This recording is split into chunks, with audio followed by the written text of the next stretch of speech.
Bismillahirrahmanirrahim. Assalamualaikum warahmatullahi wabarakatuh. Alhamdulillahi rabbil alamin. Wassalatu wassalamu ala sayyidina wa maulana Muhammad wa ala alihi wa sahbihi ajma'in. Rabbi shrah li sadri wa yassir li amri wahlul 'uqdatam min lisani yafqahu qawli. Subhanaka la ilma lana illa ma 'allamtana innaka antal alimul hakim. La haula wa la quwata illa billahil aliyyil azim. La haula wa la quwata illa billahil aliyyil azim. La haula wa la quwata illa billahil aliyyil azim. Alhamdulillah, mari kita terus melahirkan rasa syukur kita kepada Allah. Allah Ta'ala masih lagi mengizinkan telinga kita untuk mendengar benda-benda kebaikan, mendengar pada majlis ilmu. Itulah antara fungsi telinga ini sebenarnya dijadikan.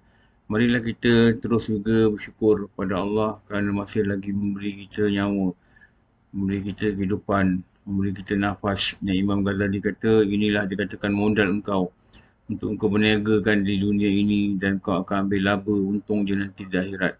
Moga-moga bukan saja diberi sihat tetapi diberi rasa kehendak yang tinggi untuk taat. Moga bukan saja diberi sihat tetapi diberi rasa yang tinggi untuk menahan diri kita daripada dosa dan maksiat. Bukan saja diberi sihat tetapi diberi sihat dengan berkat. Maknanya kesihatan ni kita boleh buat taat. Dengan kesihatan ni kita boleh buat kebaikan. Apalah guna masa lapang dan sihat jika kita sia-siakan. Inilah dua perkara yang Rasulullah kata, sebut dalam hadis dikatakan ramai orang tertipu dengan dua benda ni. Satu dikatakan masa lapang, satu dikatakan sihat. Semoga sihat kita ni bermanfaat. Saya ulang lagi, semoga sihat kita ni bermanfaat. Antaranya kita gunakanlah untuk melakukan taat. Okey, kita nak sambung kitab Ayyuhal Walad yang tiap-tiap bulan kita baca. Dan beberapa kali ni kita baca secara rakaman. Sebelum ni kita di surau An-Nur Kelang. Tak apalah. Orang kata kalau tak ada rotan akar berguna. Sama juga macam saya selalu cakap lah. Kalau kita tak dapat sembahyang berdiri, kita masih kena sembahyang dalam keadaan duduk. Kalau kita tak dapat sembahyang duduk, kita masih lagi kena sembahyang dalam keadaan baring. Sama jugalah. Kalau kita tak dapat jumpa di surau untuk kelas pengajian, bila topik itu topik fardu ain, kita masih juga kena belajar. Dengan cara apa? Cara yang kita boleh buat. Selagi ilmu tu belum sampai pada kita dan kita minta dengan rahmat Allah, Allah beri kita faham. Dan dengan rahmat Allah juga diberi kita kuat. Kekuatan untuk kita amalkan. Dan dijadikan hati kita ni ikhlas dalam beramal. Barulah amal itu daripada ilmu yang kita pelajari, amal yang kita lakukan, ikhlas yang kita letakkan di hati kita, barulah Allah Ta'ala akan terima amal tu dan dinilai sebagai amal soleh. Amal soleh inilah yang kita baca dulu pada beberapa bulan lalu. Dikatakan sebagai teman yang akan mengiringi kita, yang akan bersama kita sampailah ke waktu, dikatakan sampai alam barzah. Okey, dalam kitab Ayyuhal Walad ni, kita nak sambung bulan ni. Kita berada pada nasihat ke-15. Kalau Rumi ni dia muka surat 45. Ini nasihat ke-15. Apabila ditanya oleh diceritakan oleh Imam Ghazali bagaimana seorang ulama besar ni bernama yang digelar sebagai Imam Hatim Al-Asham. Nama ni sebenarnya lah Abu Abdul Rahman. Dia digelar Imam Hatim Al-Asham. Dia belajar dengan guru dia selama 30 tahun. Guru dia berkata, apa nama guru dia? Syekh Syaqiq Al-Baqi. Imam Syaqiq Al-Baqi, dia kata, wahai Hatim, engkau telah belajar denganku selama 30 tahun, apa faedah yang engkau dapat? Maka berkatalah Imam Hatim Al-Asham, aku mendapat 8 faedah. Aku boleh simpulkan 8 perkara, apabila belajar dengan engkau ni, aku boleh simpulkan pada 8 perkara. Apa di 8 perkara ni? Kita dah baca nombor 1 sampai nombor 5. Sekarang ni kita nak baca nombor 6. Kalau nombor 6 ni dia muka surat pada muka surat 49. Apa dia kata? Nombor 9 ni. Sesungguhnya, Imam Hatim Al-Asham dia kata, sesungguhnya, dari sekali kita nak kena beritahu diri kita. Bagaimana orang-orang soleh ni, mereka belajar dengan bukan hanya mendengar, mereka belajar dengan melihat alam sekeliling. Daripada melihat alam sekeliling inilah, mereka belajar sesuatu yang boleh memberi kebaikan kepada mereka. Kenapa mereka dapat belajar? Kenapa hati mereka hidup? Hati mereka tak mati. Bagaimana hidupnya jasad mereka, begitulah hidupnya hati mereka. Hidupnya jasad mereka, mereka boleh lihat, mereka boleh dengar, mereka boleh belajar, dan begitulah bila mata mereka melihat, hati mereka akan hidup dan memberi satu pengajaran kepada dia. Dan dia berkata apa? Sesungguhnya. Sesungguhnya maksud apa? Sebenarnya, betul-betul. Bahawasanya, betul-betul dia kata aku melihat, dia kata dengan guru dia, pada faedah yang ke-6. Daripada 8 faedah yang disimpulkan. Aku melihat manusia ini, maknanya dia belajar ni, melihat alam sekeliling. Dan apa yang dilihat adalah makhluk. Kalau kita patutnya kena ada jiwa macam jiwa mereka, baru kita boleh belajar daripada apa yang berlaku pada alam sekeliling. Baru kita boleh lihat, baru kita boleh dapat ilmu. Hatta kita lihat TV, dokumentari-dokumentari yang dihasilkan oleh orang-orang bukan Islam sekalipun. Mereka menunjukkan bagaimana binatang ni hidup. Kalau ada rancangan dokumentari, bagaimana orang-orang ni hidup, bagaimana binatang ni hidup, bagaimana tamadun-tamadun itu dibina. Kita boleh belajar. Patutnya kita belajar. Kita lihat bagaimana harimau yang garang itu pun dia tak pijak anak dia. Kuda yang liar pun tak pijak anak dia. Itu yang Rasulullah kata rahmat. Itu yang rahmat tu. Dengan rahmat itu, binatang ini dia tak pijak anak dia. Jadi kita boleh melihat dan kita belajar. Kita lihat bagaimana burung-burung di udara mencari rezeki. Ada rezeki dia. Allah mengaturkan setiap rezeki untuk mereka. Maha suci Allah. Yang tak pernah lalai dan tak pernah lupa. Yang lupa lalai ni kita lah sebagai makhluk. Jadi belajarlah melihat. Bukan saja melihat, tapi belajar. Ambil suatu perkara yang kita boleh belajar. Aku melihat manusia ini satu sama lain saling bermusuh-musuhan. Zaman dia ni, zaman dia ni, Imam Hatim Al-Asam ni, dia wafat. Dia wafat sekitar 200 Hijrah. Ada kitab kata dia wafat sekitar 237 Hijrah. Dia wafat sekitar tu. Zaman 200 Hijrah pun dia dah melihat ramai orang musuh-musuh. Zaman sekarang jangan cakap lah. Zaman sekarang jangan cakap dalam kita hidup ni zaman akhir. Zaman akhir ni jangan cakap lah. Musuh-musuh ni benda biasa. Benda yang tidak ada apa yang tak diherankan. Musuh-musuh ni. Kerana ada suatu tujuan. Macam-macam lah. Atau satu sebab. Ada sebab. Ada orang musuh dia berebut. Ada orang musuh sebab dia ada rasa hasad dengki antara satu sama lain.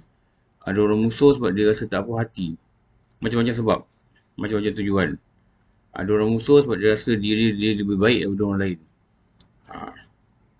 Lalu aku memikirkan firman Allah Ta'ala selepas dia lihat ramai orang bermusuh-musuh ni daripada ilmu yang dia ada setelah belajar 30 tahun dengan Syekh Syafiq Al-Bahri, guru ni, dia melihat orang musuh-musuh, dia ada panduan apa dia boleh belajar daripada tu. Dia memikirkan apa? Firman Allah dalam surah Fatir ayat 6. Inna syaitana lakum aduwwun fattahizuhu aduwwa. Apa maksud ini? Mafhum dia apa? Sesungguhnya syaitan itu bagi kamu adalah musuh yang nyata. Kerana itu jadikanlah ia sebagai musuh. Dia kata Allah Ta'ala dah cakap Al-Quran. Musuh kamu syaitan. Musuh kamu syaitan. Tapi malangnya, mungkin dia melihat orang tak menjadikan musuh syaitan ini sebagai musuh. Dan syaitan sebagai musuh. Yang malangnya kerana lebih menakutkan dia jadi syaitan ini sebagai kawan dia. Apa bukti dia? Dia ikut saja apa yang syaitan ni sebut. Apa yang syaitan ni suruh. Apa syaitan ni cakap. Dia tak lawan. Allah dah kata dalam Quran. Syaitan ini musuh yang nyata. Jangan jadikan dia sebagai musuh. Maknanya kena lawan.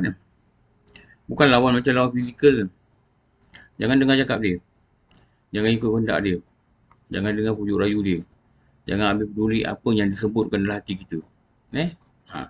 Dan tahu apa benda taktik-taktik, teknik-teknik, kaedah-kaedah, cara dia merosakkan musim. Kalau kita nak berlawan dengan satu benda ni, kita mesti tahu kelemahan dia. Kita mesti tahu cara, taktik dia. Macam mana dia nak buat dengan kita. Supaya kita dapat apa? Dapat tepis. Dapat tepis. Lepas tu ulama' sebut, mereka mengumpulkan beberapa perkara dalam kitab hadis dan Quran. Mereka kata apa? Orang mukmin ni dia ada 5 musuh. Orang mukmin ni dikatakan dia ada 5 musuh. Patutnya. Pertama apa? Dia katakan satu orang kafir yang menentang agama Islam. Ini dikatakan kafir harbi ni. Orang kafir yang menentang agama Islam, memang kita kena musuhi. Nombor 2 dia kata apa? Orang munafik. Orang munafik, dia memang musuh pada orang Islam. Nombor 3, dia katakan orang Islam, tapi dengki. Dia dengki dengan orang Islam lain. Orang Islam yang punya rasa hasad dengki. Dia tengok orang ni sikit maju, dia tak suka. Dia ada dengki, mendengki sama mereka. Ni juga dikatakan musuh pada orang Islam. Nombor 4 ni baru jatuhnya. Nombor 5, 4, 5 ni, nombor 3 ni tadi adalah musuh zahir. Orang Islam orang kafir yang menentang Islam, itu musuh zahir. Lepas tu, orang-orang munafik.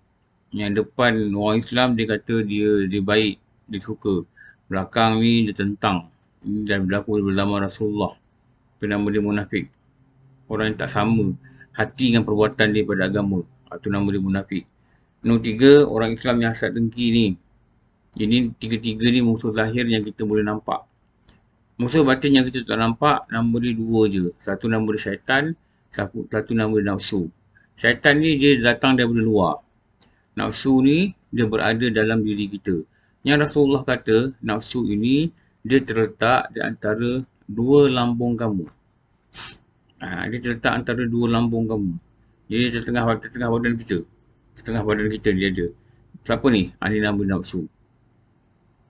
Jadi dalam faedah yang ke-6 ini, Imam Hakim Al-Asam, dia menekankan ada satu musuh yang nyata yang disebut dalam Quran, surah Al-Fatir ayat 6 ni, yang tadi kita baca tadi. Dia kata apa? Inna syaitana lakum aduwwun fattahizuhu aduwwa. Sesungguhnya, Allah kata dalam Quran, sesungguhnya, syaitan itu bagi kamu adalah musuh yang nyata, kerana itu jadikan ia sebagai musuh. Dalam kitab ni dia fokus pada syaitan. Dia fokus pada syaitan. Lepas tu apa yang kita kena tahu,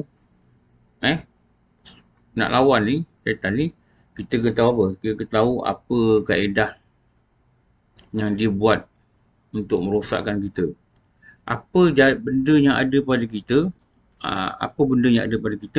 yang memudahkan apa? Memudahkan masuk dia pada kita. Memudahkan masuk. Dia mudah masuk rosakkan kita. Bila kita ada benda-benda ni. Maknanya syaitan ni dia ada dia punya pintu masuk. Jadi pintu masuk ni kita jangan bagi buka.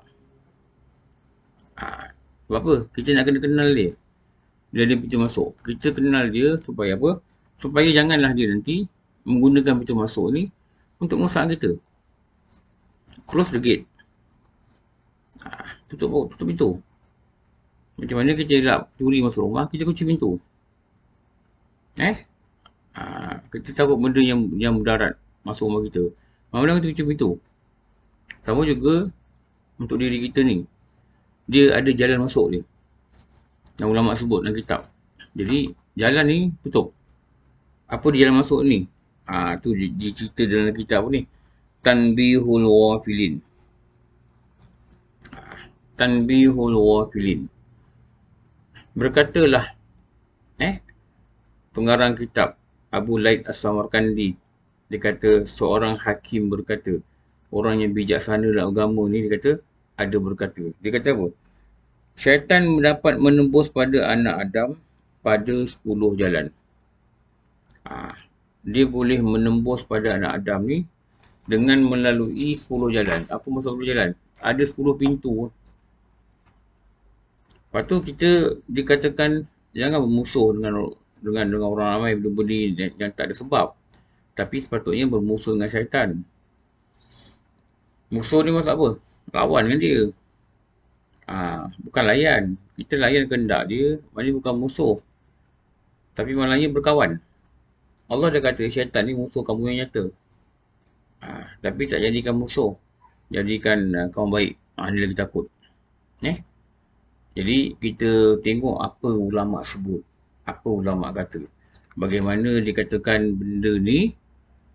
Bagaimana dikatakan benda ni boleh menutup pintu dia kerana inilah jalan dia masuk. Inilah jalan yang dia masuk kepada tubuh manusia untuk merosakkan manusia tu. Pertama apa? Pertama dikatakan dalam kitab Tanbihul Ghafilin apa? Dia masuk daripada sifat tamak dan rakus.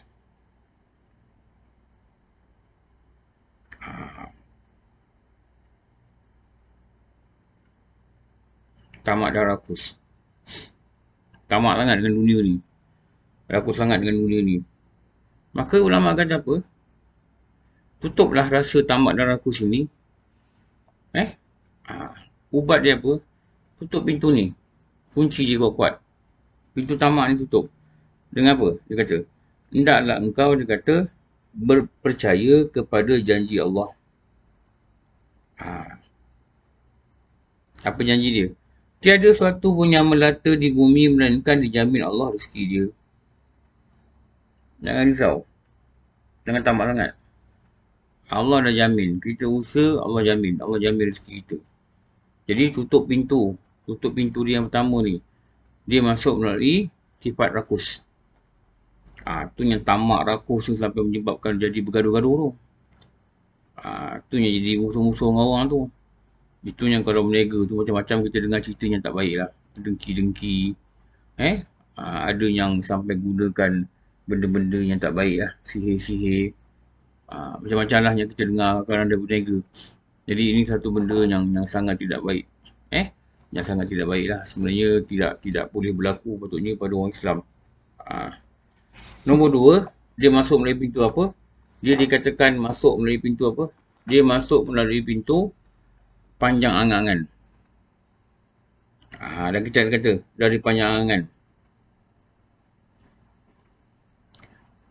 Mana pengangan lah. Ni lagi 10 tahun nak buat ni, nak bina ni, nak beli ni, nak pergi sana, nak pergi sini. Panjang angan. Jadi tutup pintu panjang angan-angan ni kerana ini adalah laluan syaitan masuk untuk rosakkan kita. Tutup dengan apa? Tutup dengan satu papan, tutup, kunci kuat-kuat dengan apa? Mengingatkan bahawa mati itu datang tiba-tiba.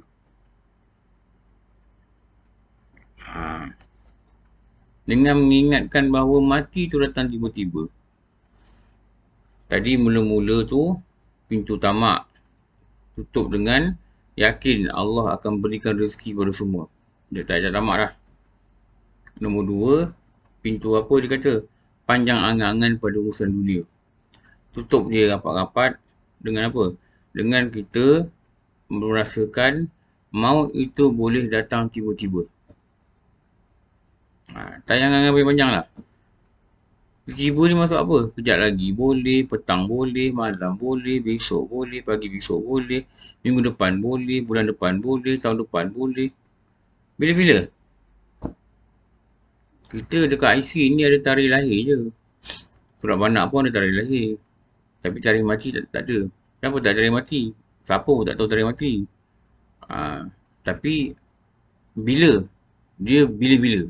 Tu tarikh mati dia. Tiba-tiba. Dia bukan tarikh mati ni kita tahu bila tiba. Kita tak tahu. Bila kita tak tahu tarikh mati ni bila tiba, maksudnya mati ni boleh datang tiba-tiba. Kita tak tahu tarikh mati datang bila, maksudnya mati boleh datang bila-bila. Gitulah tata bahasa yang orang tua guna.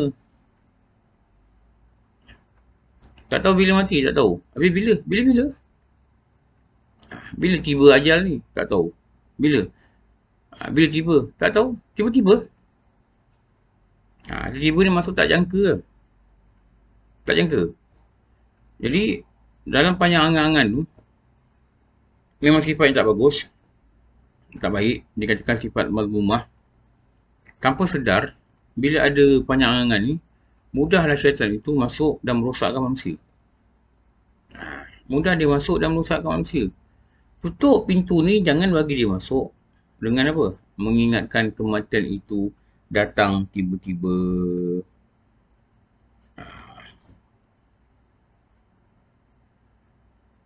Okey, nombor 3. Apa dia kata pintu syaitan tu masuk? Nombor 3. Daripada keinginan istirahat dan nikmat dunia. Keinginan rehat yang berlebihan. Ingin menimbulkan rasa malas. Nak rehat aja. Belajar agama tak nak, duduk majlis ilmu tak nak, baca-baca Quran sunat tak nak. Semayang-semayang sunat malas. Wajib pun buat bermalas-malas. Macam buat terpaksa-paksa. Buat ujung-ujung waktu baru nak buat. Tak ada rasa seronok nak semayang ni. Masuk dengan rasa seronok, dengan rasa nak nyembah Allah, dengan khidmat pada Allah. Dalam kitab Usul Tahqiq dia katakan, dalam kitab Qatrul Wasiyah dia katakan, khidmat pada Allah ni bermaksud ibadah dengan rasa suka dan rela. Sukarela. Satu rela, satu suka. Itu namanya sukarela. Orang yang dapat beribadah pada Allah dengan rasa sukarela, dia rasa memang dia patut buat. Sukarela dia buat. Dia rasa semayang ni dia rasa seronok. Sukarela dia buat. Dia baca Quran ni dia rasa sukarela dia buat. Itu nama dia hikmat pada Allah. Hikmat pada Allah. Itu dia katakan sukarela tu. Itu dalam kitab apa? Qatrul Wasiyah. Jadi dia kata Qatrul Wasiyah ni benda yang menghalang untuk manusia ni hikmat sukarela dengan Allah. Itulah itu. Dunia, harta, syaitan, nafsu. Sama tu. Sama ni. Jadi ketiga ni, pintu yang kita, kalau ada sifat ni, menyebabkan syaitan boleh masuk pintu tu. Jangan buka pintu tu. Apa pintu tu? Keinginan istirahat dan nikmat dunia. Maka tutup dengan apa? Ulama kata, dalam kitab Tanbih Ghafilin, engkau tutuplah dengan merasai, nikmat ini akan hilang dan beratnya hisap.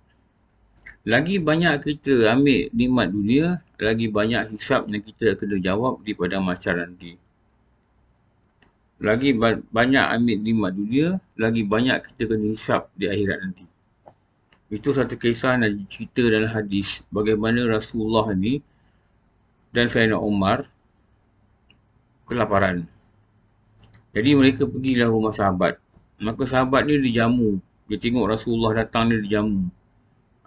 Dia jamu macam-macam. Dia makan roti, lepas tu adalah dia katakan dalam tu dicicah dengan minyak zaitun dan apa perkara lagi lah. Lepas makan itu Rasulullah balik sambil berjalan dengan Umar Al-Khattab. Dia berkata, wahai Umar, tadi kita makan apa? Kita makan roti, kita cicah dengan apa? Makan bersama apa? Rasul sebutlah. Dia kata apa yang kita makan bersama tadi, benda tu nanti akan dihisap. Benda tu akan ditanya nanti. Banyak ke kita makan, macam mana kita makan. Benda tu akan ditanya. Lepas tu ulama sebut, ada yang mengatakan ini adalah perkataan Sayyidina Ali. Dia kata apa? Aku benci dunia. Aku benci dunia. Kenapa? Halalnya dihisap. Haramnya diazab. Benda halal pun dihisap. Berapa banyak baju kita ada, akan ditanya, perlu ke baju kita banyak ni? Dia tanya satu-satu.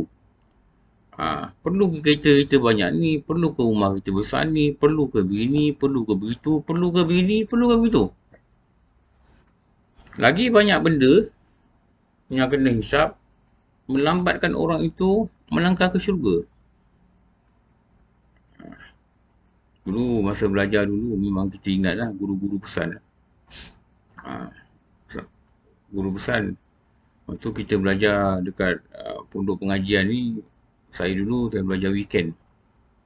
Ni cerita 20 tahun lalu, 30 tahun lalu. Weekend aja, hari rehat je. Lepas subuh je gerak. Pergi dekat Ustaz punya tempat pengajian. Ustaz ni, arwah Ustaz Mano ni, rumah dia, lepas sebelah rumah ni dia buat surau. Situlah orang luar datang belajar.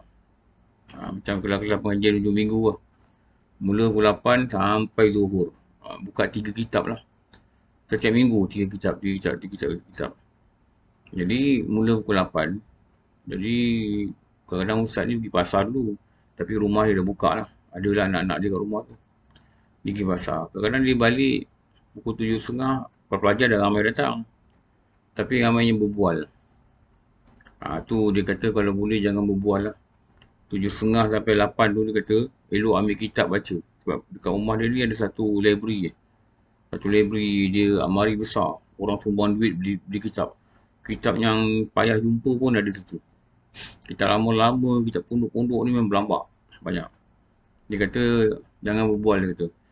Dia kata setiap benda yang kita cakap nanti akan ditanya. Akan dihisap. Lagi banyak kita cakap benda yang tak perlu kita cakap. Walaupun kita masuk syurga, kita lambat masuk syurga. Kenapa? Kita kena count, kena kira ni lama sangat.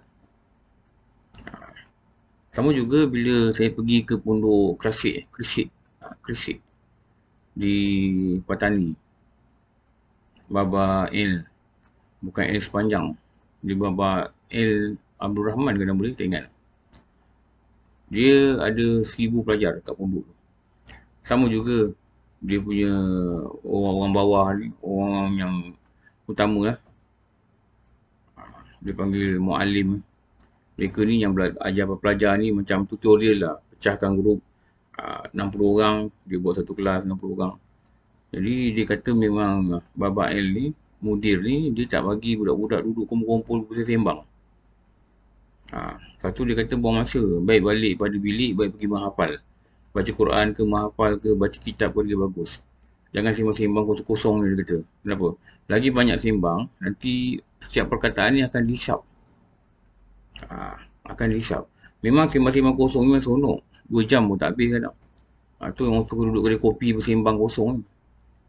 Tapi perkataan ni akan dihisap. Jadi itu akan membuka apa? Itu akan membuka pintu syaitan.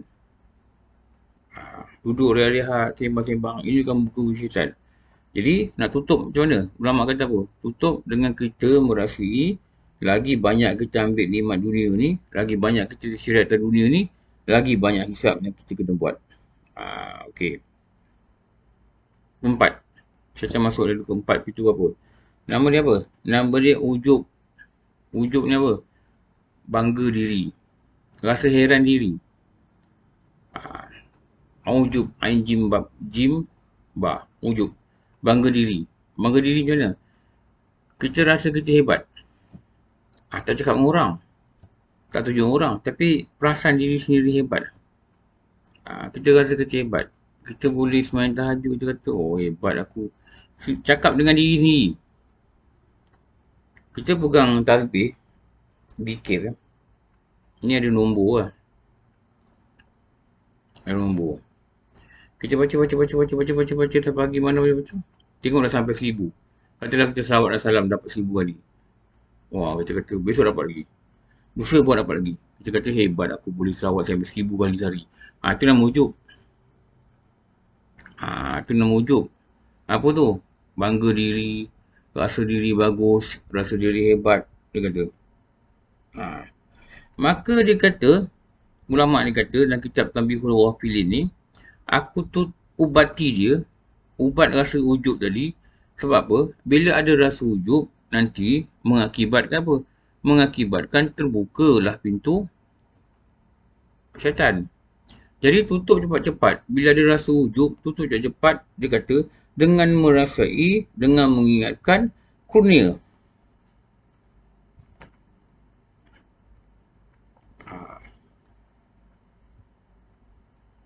Rasakan apa yang kita buat ini adalah izin Allah. La haula wa la quwata illa billah. Izin Allah ni maksud apa? Allah yang beri kurnia izin untuk kita dapat buat taat. Tak ada apa yang kita boleh bangga pada diri kita. Sebab kalau Allah kata tidak, tidaklah dapat kita buat. Sebab tu kalau kita faham, bila orang azan,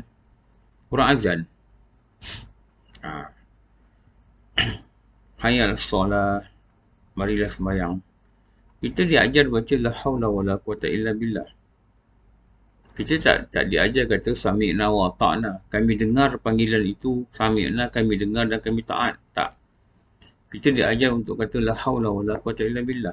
Maksudnya kita letakkan diri kita tidak ada daya dan kekuatan kecuali apa kekuatan yang Allah beri.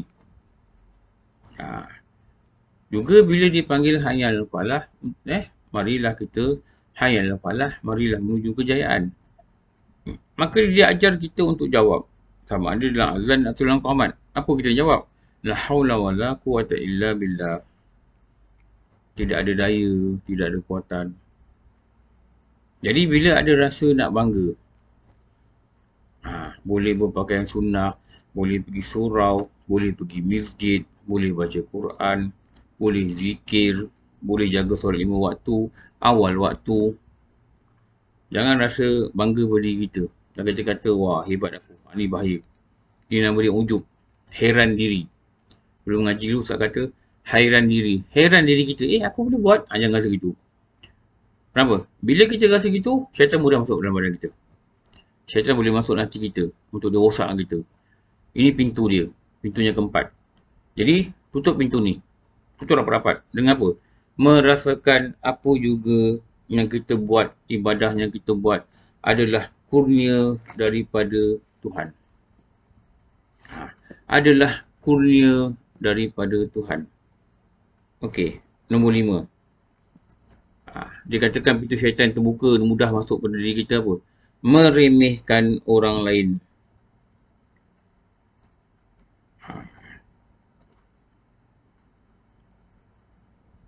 Nampak orang lain hina. Dia rasa diri dia hebat. Dia nampak orang lain, dia remeh-remeh je orang lain. Ni tak ada apa ni dia kata ni. Maka tutuplah pintu ni.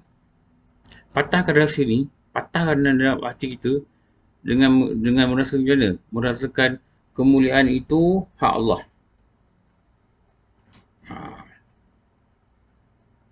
Allah yang akan memberikan kemuliaan ini. Hina tak hina orang tu adalah Allah yang akan menilai, bukan kita. Kita.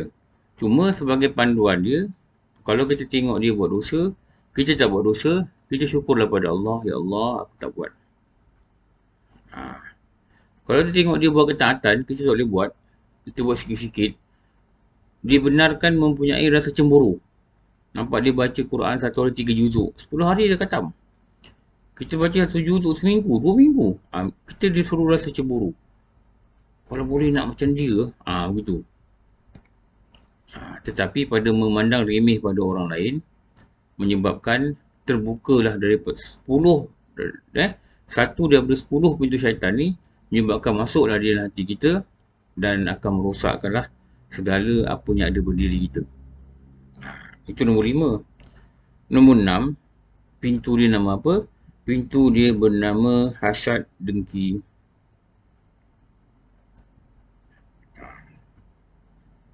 Dengki. Orang ni dapat nikmat, dia tak dapat, dengki. Cuma dengki. Orang dapat nikmat, tiba-tiba dia tarik balik nikmat, kita kata apa dan muka dia. Itu nama dia dengki. Ini yang bahaya dengkinya Rasulullah kata apa? Hasad dengki itu memakan amal ibadat seperti api membakar kayu yang kering. Dia makan buku amal kita. Amal yang macam mana? Amal soleh yang Allah Ta'ala terima. Amal soleh yang Allah Ta'ala terima. Allah Ta'ala terima dah amal tu. Dia letakkan, dia catatkan dalam buku amal. Supaya dia menjadi bekal buat kita. Amal yang ni lah yang dibakar oleh satu bahan pembakar yang nama dia hasad dengki. Yang nama dia hasad dengki. Kenapa jangan ada ni? Sebab inilah jalan syaitan masuk dalam diri kita. Ini pintu-pintu yang kena tutup. Dia musuh kita. Jangan bagi dia rosakkan kita. Jangan bagi dia kalahkan kita. Dia kalahkan kita, dia ada pintu-pintu dia boleh masuk. Jadi nak lawan dengan dia, jangan bagi dia masuk. Patahkan dia. Patahkan pintu-pintu dia, jangan bagi dia masuk. Kunci betul-betul. Pintu nombor 6 ni kenapa ni?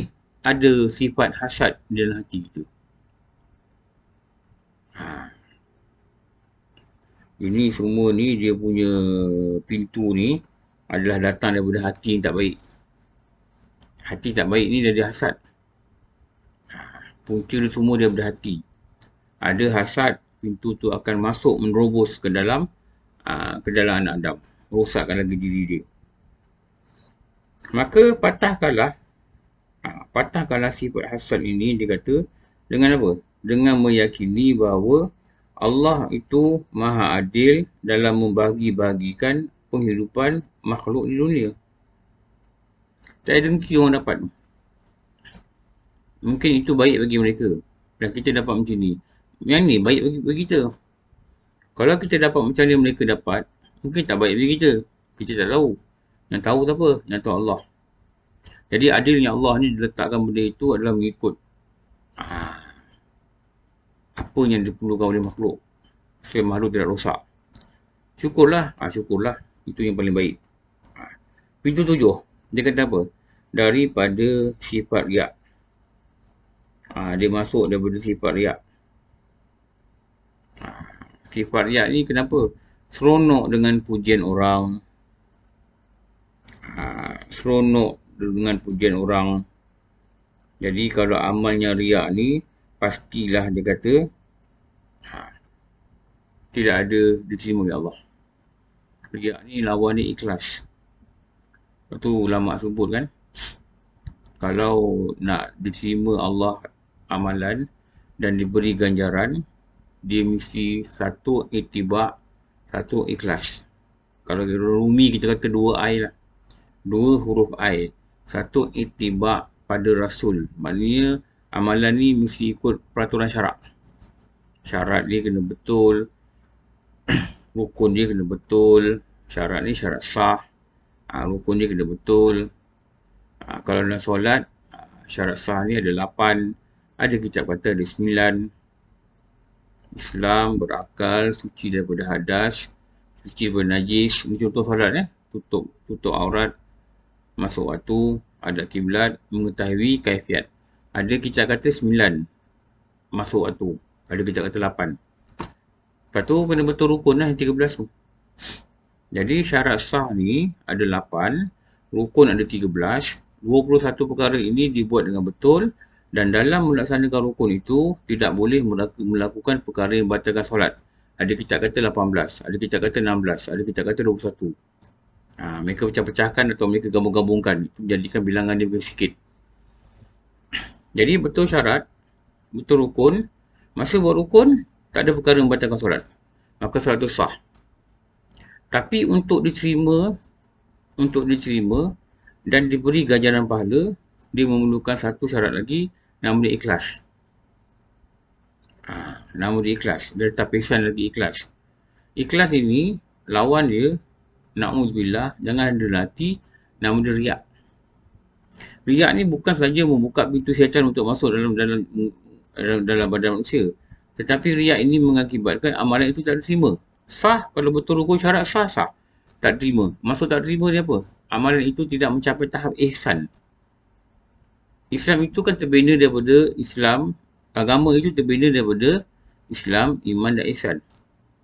Bila amalan itu tak sampai tahap ihsan, maknanya tidak ada ikhlas, maka dia tidak diberi ganjaran. Kosong lah, tak ada pahala. Tak ada pahala. Solat yang khusyuk, itulah ihsan. Solat saja tak khusyuk, pahala kosong.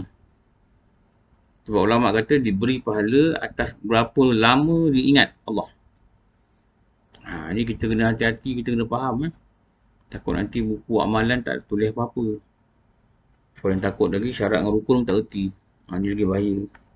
Dan sembahyang tak terkosong, sah pun tidak, berdosa lagi ada. Maka ulama dia kata apa? Nak tutup pintu riak ni, aku buat macam mana dia kata? Aku datangkan rasa ikhlas supaya amal ini berada, dikenali, direcognize, disahkan menjadi amal soleh. Datangkan sifat ikhlas. Maknanya jangan nak tunjuk orang, jangan apa. Harapkan Allah lihat, Allah nilai. Tu. Okey. Nombor 8. Dari pintu syaitan masuk pada diri manusia ni apa? Nombor 8. Sifat bakhil.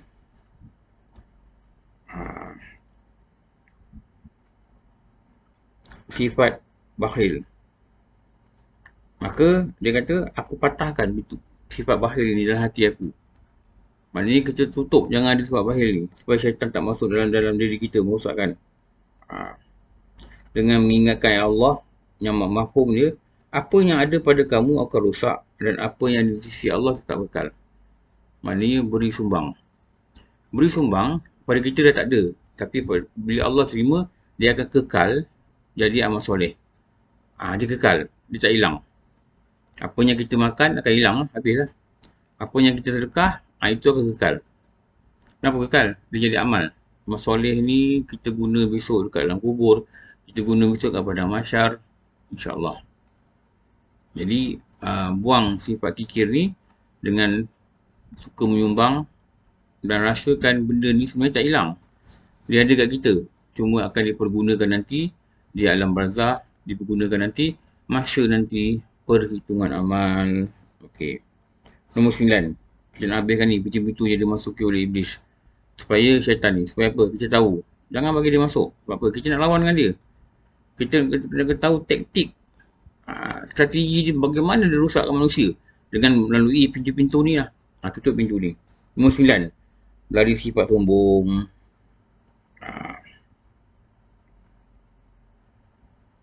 Sifat sombong. Macam mana nak patahkan? Jangan rasa sombong. Sombong ni sebab mungkin kita ada ilmu.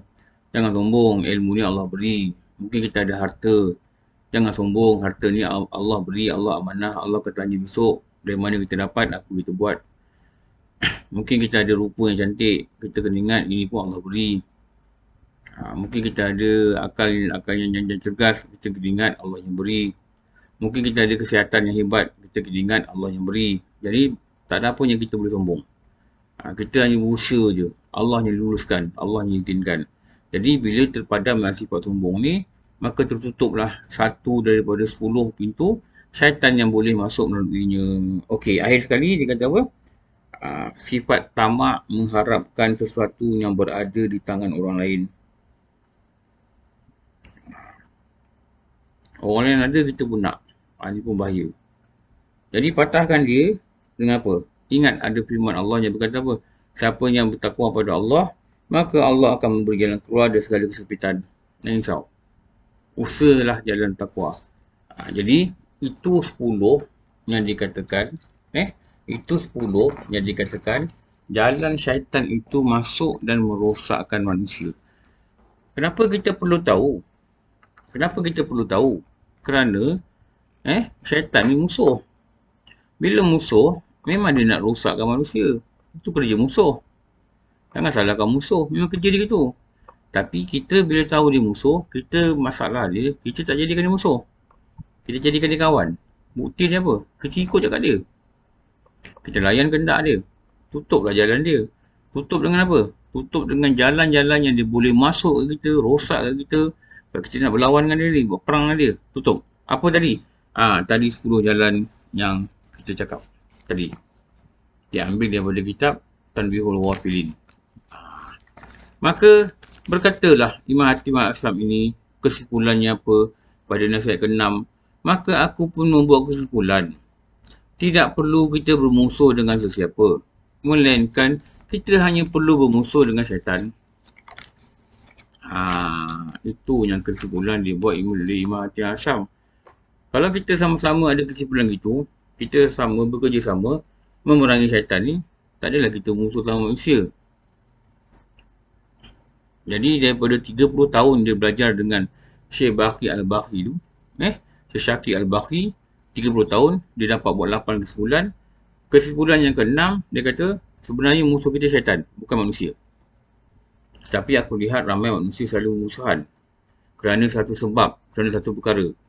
Bila aku baca firman Allah yang mengatakan sesungguhnya syaitan itu musuh kamu yang nyata. Nyata ni mana jelas. Tak ada lindung, jelas. Benar. Maka aku mengambil keputusan tidak bermusuh, takkan bermusuh dengan manusia. Tetapi hanya bermusuh dengan syaitan. Gitulah. Faedah yang ke-6 daripada 8 faedah. InsyaAllah, moga dengan rahmat Allah, nanti bulan depan nanti kita akan baca faedah yang ketujuh. Lepas tu kita akan baca faedah yang ke-8. Maka habislah tajuk dalam nasihat yang ke-15 ini. 8 wasiat Hatim Al-Asyam. Cukuplah pada kali ini. Moga-moga Allah Ta'ala dengan rahmat dia memberi kita faham apa yang kita dengar, memberi kita kekuatan, amal apa yang kita tahu dan diberi kita ikhlas dalam mengamalkan. Ini panduan-panduan yang diberi oleh ulama demi menyelamatkan orang-orang Islam daripada terjerumus, dipermainkan oleh syaitan, diperbodohkan oleh syaitan, dipergunakan oleh syaitan, mengheret kaki manusia itu ke neraka. Jadi kita faham, orang-orang dulu pun dah tahu dah. Mereka melihat dan belajar. Mari kita ikut rentak mereka. Mari kita ikut jalan mereka. Mari kita ikut sirah-sirah para wali, para orang soleh ni. Supaya selamat kita bagaimana mereka telah berjaya. InsyaAllah. Sekian. Terima kasih kepada Surau An-Nur Bandar Puteri Kelang kerana masih lagi beri kepercayaan untuk memberi kuliah walaupun cara rakaman. Moga-moga Allah rahmati pertemuan ni dan dijadikan apa yang kita dengar sebagai amal yang soleh. Bismillahirrahmanirrahim. Alhamdulillahirrahmanirrahim. Wassalatu wassalamu ala sayyidina Muhammad wa ala alihi wa sahbihi ajma'in. Rabbana zalamna anfusana wa illam taghfir lana wa tarhamna lanakunanna minal khasirin. Rabbana atina fid dunya hasanatan wa fil akhirati hasanatan wa qina adzabannar. Wassallallahu ala sayyidina Muhammad wa ala alihi wa sahbihi wasallam. Alhamdulillahirabbil alamin.